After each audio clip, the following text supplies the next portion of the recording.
This is the second video in my mini-series on emotional eating. In this video, I'm going to cover off some of the causes of emotional eating.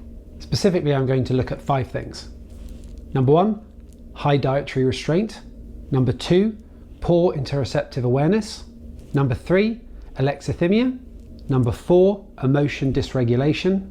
Number 5, the fact that it may be highly linked to inadequate or negative parenting techniques. What are those 5 things I just listed? Because some of those things I'm pretty certain most of you will have never heard of.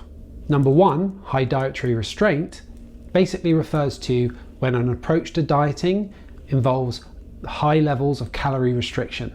So how tightly our food intake is regulated. One of the problems with having a very highly controlled calorie intake and having a massive restriction in calories is that it can lead to the body doing some very, very frustrating things. When we undereat calories, our body can't tell the difference between purposeful dieting and starvation. We haven't evolved that much yet. As a result, our bodies react as though we're starving.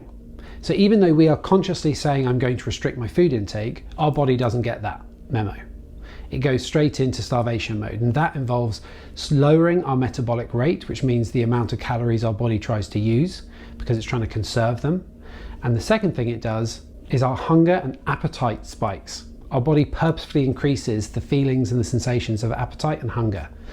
So feeling more hungry and starving and your metabolic rate, the amount of calories you burn, slowing down are 2 things that are going to lead to it being harder to lose weight. How this impacts emotional eating is that it impacts our sense of deprivation.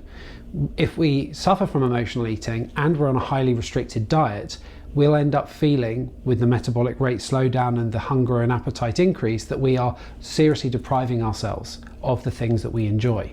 That feeling of deprivation often leads to what we call falling off the wagon, or even abandoning the diet altogether.